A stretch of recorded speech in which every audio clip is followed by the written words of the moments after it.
আসসালামু আলাইকুম। তো আজকে আপনাদের দেখাবো যে ইন্টার আবেদন যারা এবার এসএসসি পরীক্ষা দিয়ে ইন্টার আবেদন করছেন, তো তাদের রেজাল্ট কিন্তু অলরেডি প্রকাশ হয়েছে। তো তাদের রেজাল্টে যারা এই কাজগুলো না করবেন তাদের আবেদনগুলো বাতিল হয়ে যেতে পারে। তো আমি এখন দেখাবো যে কী কাজ করবেন এবং কীভাবে করবেন সেই বিষয়গুলো আপনাদের এখন দেখানোর চেষ্টা করব। যদি এই বিষয়গুলো আপনারা এখন না করেন তাহলে কিন্তু আপনার আবেদনটি অবশ্যই বাতিল হয়ে যাবে, এবং কত তারিখের মধ্যে করতে হবে আমি সম্পূর্ণ সকল কিছুই এই ভিডিওতে দেখানোর চেষ্টা করব। তো চলুন ভিডিওটি শুরু করি। তো তার আগে ছোট্ট ক্লিক করে যারা PR job and education news channel নতুন তারা অবশ্যই চ্যানেলটি সাবস্ক্রাইব করে রাখবেন এবং ভিডিওটি ভালো লাগলে অবশ্যই একটি লাইক দিয়ে রাখবেন। তো চলুন ভিডিওটি শুরু করি। তো আমি এখানে দেব যে এক্সআই অ্যাডমিশন, অর্থাৎ এই অ্যাডমিশন ওয়েবসাইটে ঢুকবো, যারা আপনারা দেখতে পারবেন যে কিভাবে আপনার চান্স হয়েছে কিনা সেই বিষয়গুলো আপনারা একটু বুঝতে পারবেন।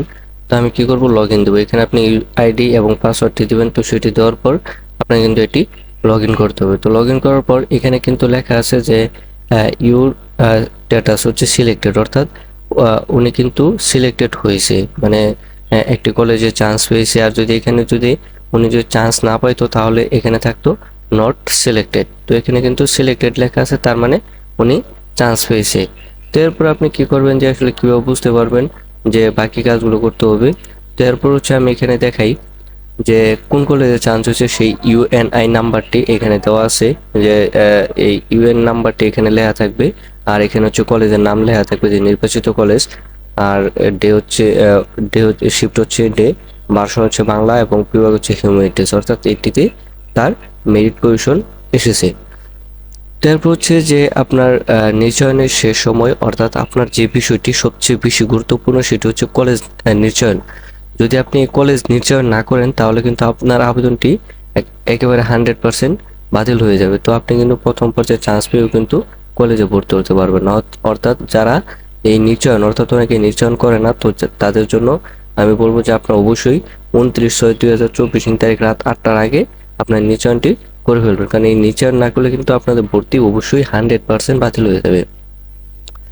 তার পরবর্তীতে আসি যে মাইগ্রেশন কি। মাইগ্রেশনের বিষয়টা আসলে অনেকে বুঝতে পারেন না, বা এটি সবারই সমস্যা, বা এই বিষয় নিয়ে সবাই কনফিউজ। আমি সেই বিষয়টি একটু আপনাদের বলে দেবো এখন। যে মাইগ্রেশন, এখানে কি লেখা আছে যে আপনি কি পরবর্তী পর্যায়ে বা অন্য প্রতিষ্ঠানে মাইগ্রেশন করতে ইচ্ছুক। যদি আপনি ইচ্ছুক থাকেন তাহলে এটি হা দেবেন, আর যদি ইচ্ছুক করতে মানে চাননি তাহলে এটি না দেবেন। সুতরাং এটি বন্ধ করে দিলেই হবে, কারণ এটি বন্ধ করলে পরে আবার অন করা যাবে না। সুতরাং এটি খুবই সতর্কতার সহিত এটি বন্ধ করতে হবে, যে আসলে মাইগ্রেশনের বিষয়টি।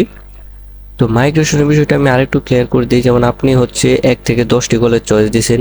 তো 1 থেকে 10টি কলেজ চয়েস দিয়েছেন, কিন্তু আপনার চান্স হয়েছে ধরেন যে 8 নম্বর কলেজে। তো 8 নম্বর কলেজ যদি চান্স হয়ে থাকে তাহলে 8 নম্বর কলেজ থেকে আপনার যদি মাইগ্রেশন, যে আপনার 8 নম্বর কলেজে আপনি পড়বেন না কিন্তু কলেজ মাইগ্রেশন করতে চান, আপনি চাচ্ছেন যে 1 থেকে 3, অর্থাৎ এর মধ্যেই চান্স হলে চলবে। তাহলে 1 থেকে 3 যদি আপনি চান্স পাইতে চান তাহলে 8 নম্বর কলেজে আপনার নির্ধারণ করতে হবে। নির্ধারণ করলে এটি উপরের দিকে, অর্থাৎ উপর দিকে মাইগ্রেশন হবে, কিন্তু মাইগ্রেশন কখনো নিচের দিকে হবে না। অর্থাৎ 8 থেকে 9 যাবে না, কিন্তু 8 থেকে 7 আসবে, 6 আসবে, 5 আসবে, এভাবে আপনার রেজাল্ট যে পর্যন্ত আসে সেই পর্যন্ত আসবে।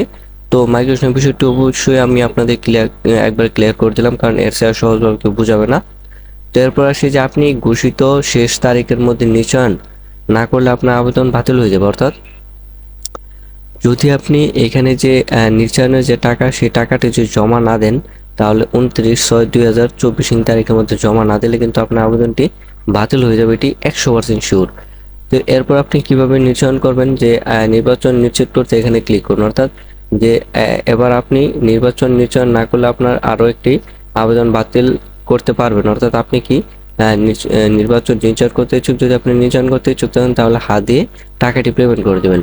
তো এই টাকাটি পেমেন্টের লাস্ট ডেট কিন্তু হচ্ছে 29/6/2024 তারিখ। এর মধ্যে কিন্তু এই নির্বাচনের টাকাটি জমা দিতে হবে। যদি এর মধ্যে টাকাটি জমা না দেন তাহলে আপনার আবেদনটি বাতিল বলে ঘোষণা করা হবে।